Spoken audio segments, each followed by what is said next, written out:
88 engagés pour la troisième manche du Trophée Madio à Locminé. Louis Barré de la pédale nantaise, vainqueur à Châteaubriand, a fait évidemment le déplacement dans le Morbihan. Tout comme l'Aquitain Victor Charlot, leader du classement général du Trophée Madio, ou encore le talentueux Marseillais Hugo Valkoviak. Hugo, tu as un bon coup à jouer aujourd'hui parce qu'au classement général, il y a la possibilité peut-être d'intégrer le podium.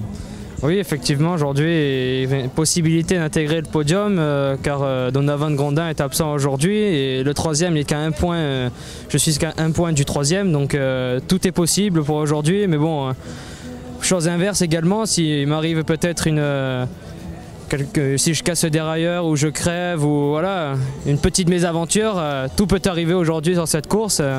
C'est les aléas de la course, quoi. Est-ce que tu as reconnu le parcours ce matin? Oui, j'ai reconnu le parcours. C'est vrai qu'il est plutôt physique quand même, avec 4 gros talus répartis sur les 7 km du parcours. L'arrivée est quand même large, mais un peu sinueuse, de par le rond-point, le petit girotoire à 500 mètres de l'arrivée.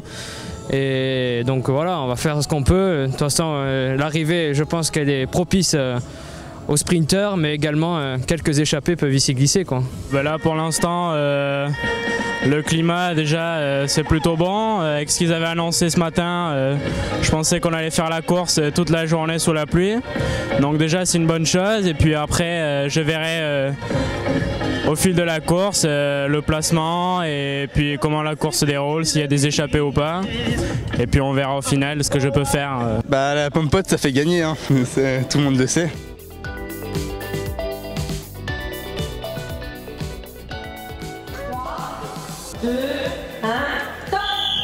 Voilà, mesdames, mesdemoiselles, messieurs, une ovation. Malgré une météo capricieuse, pas de pluie au départ. Les coureurs s'élancent donc sur un circuit assez roulant. Au programme, une boucle de 7 km 200 à couvrir 9 fois, soit un total de 64 km 800. Le début de course est rapide. Le premier tour sera bouclé par un peloton groupé à près de 40 km/h de moyenne. Mais très vite, les choses sérieuses vont commencer et 2 coureurs vont s'échapper dès le deuxième tour et réussir à prendre rapidement une vingtaine de secondes d'avance. Il s'agit d'Antoine Devanne du club de Pouzauges, accompagné d'Hugo Page de l'US Alneloise dans la région centre. Derrière, le peloton en file indienne s'organise, les plus costauds sont devant. Victor Charlot fait le gros du travail pour préserver sa place de leader au classement général du Trophée Madio. Victor Gernalec de Châteaulin, ici en gros plan, deuxième à l'Anilis, fait lui aussi une bonne partie du travail. Devant, les 2 échappés s'entendent parfaitement en tête de la course. Deuxième tour complet qu'il couvre en tête. Le plus gros écart avec le peloton sera de 36 secondes. Antoine Devanne, déjà très en vue à Châteaubriand, va tenter de décrocher sa première victoire sur le Trophée Madio. Derrière, le peloton se montre vigilant et fait tout pour maintenir l'écart. À 6 tours de l'arrivée, rien n'est encore joué dans cette troisième manche du Trophée Madio.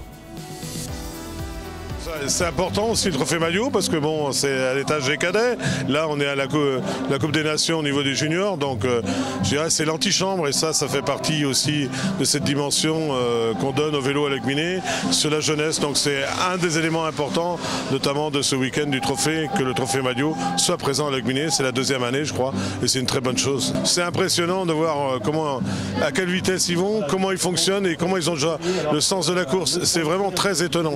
Mais bon, je pense que ce sont des gamins, beaucoup d'entre eux sont promis un bel avenir et j'espère pour eux d'ailleurs. Après avoir concédé du terrain, les 2 échappés se font finalement reprendre à 4 tours de l'arrivée.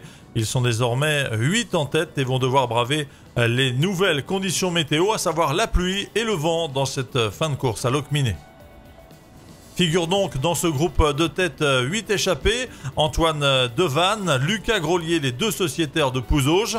Également Victor Moureau du Vélo Club lyonnais qui a déjà remporté 6 victoires cette saison.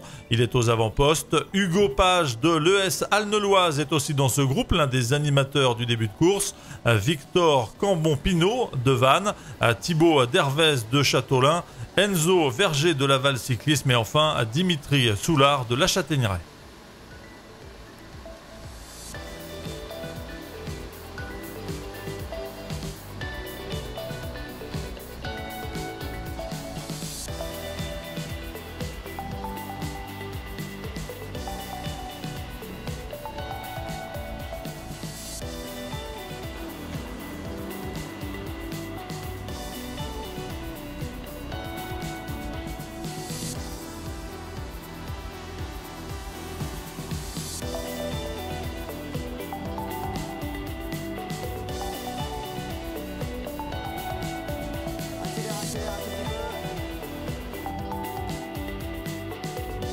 Un peloton emmené par Guernalec et Charlot qui gardent en ligne de mire les fuyards.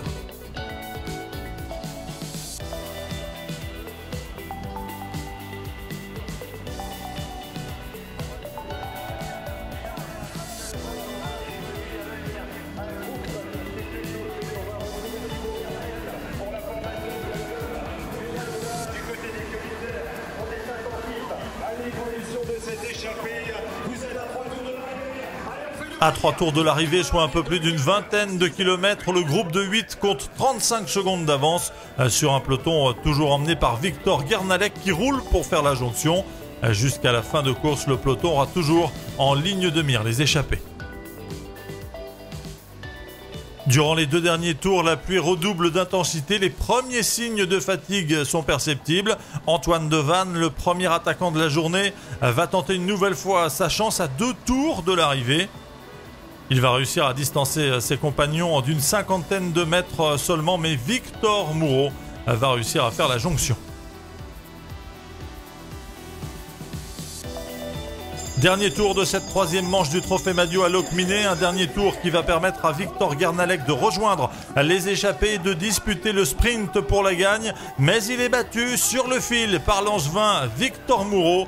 Guernalec de Châteaulin est 2e, Enzo Verger de Laval Cyclisme 3e. La victoire à Locminé pour Victor Moureau, la très belle opération et la première place au général du Trophée Madio après 3 manches pour Victor Guernalec. Super heureux, j'imagine, après cette victoire à l'arraché. Hein. Ouais, je voulais gagner aujourd'hui pour confirmer mon bon début de saison avec 6 victoires. Là, ça fait ma 7e et pourtant, début de course, je me sentais pas super. Et puis, j'ai vu au fil des tours, ça commençait à venir. Et puis, dans les derniers 100 mètres, j'ai senti que je pouvais gagner. Alors, j'ai tout donné et je bats Victor de 20 cm, je suis content. C'était une course difficile, une course d'attente. On a vu qu'il y a eu quelques échappées, mais le peloton restait groupé. Ouais, on a eu du mal à sortir avec le petit groupe, mais après on s'est bien entendu. Et dans le dernier tour, j'ai vu Victor qui est revenu. Et puis j'ai eu peur pour le sprint vu qu'il va très vite. Et puis j'ai réussi à gagner. Bah aussi les meilleurs étaient un peu marqués, c'est comme ça que j'ai pu jouer ma carte, comme je dois être classé 24e au classement. C'est important pour toi cette saison, le Trophée Madio, tu attaches quelle importance? Ouais, c'était un de mes objectifs, c'était un de mes premiers objectifs de briller sur une étape du Trophée Madio et c'est ce que j'ai fait aujourd'hui.